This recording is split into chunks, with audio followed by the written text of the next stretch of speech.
Welcome. Thanks for joining us for another training tip. Today we want to talk about presenting or drawing the pistol and bringing it into the fight.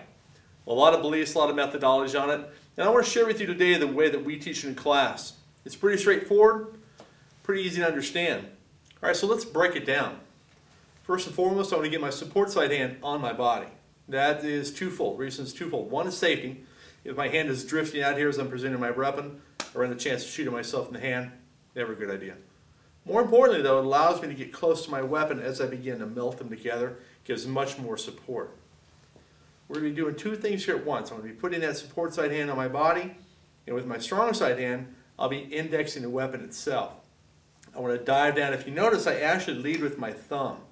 I want to have the identical grip out here that I get here.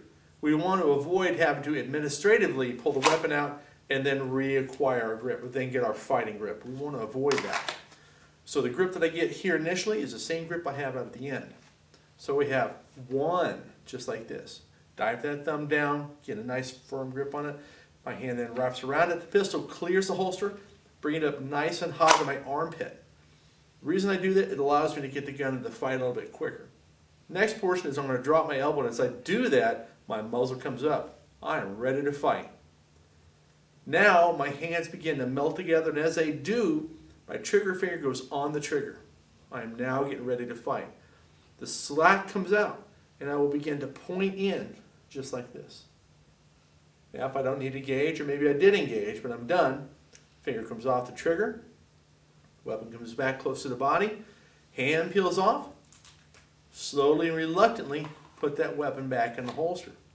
Do not slam your gun or nonchalantly or cavalierly just throw your gun into your holster. Spent piece of brass, debris of some sort could be in there, and actually allow the weapon to fire. It's just like a sword. It does not want to go back in the holster. So we slowly and reluctantly put that gun back in. Remember, no gunfight was ever won by a speed reholster. So we want to take our time. So once again, let's break that down. I have 1, 2, the weapon comes out nice and clear. 3, elbow comes down, gun comes up. Now I'm going to push forward, and my finger goes on the trigger as I push the weapon back, push it out into the fight. Engage, do what I need to do. Finger comes off the trigger, bring the body back, bring the gun back close to your body, and slowly and reluctantly holster that weapon back up. Now, when we teach in class, we'll actually teach it in steps, but I do that only for a short period of time. You want to avoid trying to learn this in steps. The reason being, range scars. You begin to hesitate at individual portions of the draw. We don't want that to happen.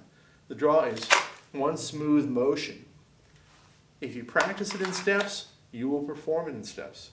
Even at high speed, you'll still break it into parts. So we're going to have a nice smooth motion. Index and present it out. I believe that there's a finite amount of time in order to engage in a gunfight. It's about this much time. If I only have to take this much time to get the gun into the fight, the rest of this time here I can deal with trigger control, sight alignment, sight pictures, all the math that goes into shooting. The quicker you can get your gun into the fight, the more accurate you're going to be. Something to think about and something to practice. So until I see you in the classroom again or see you on the range, stay safe and train hard.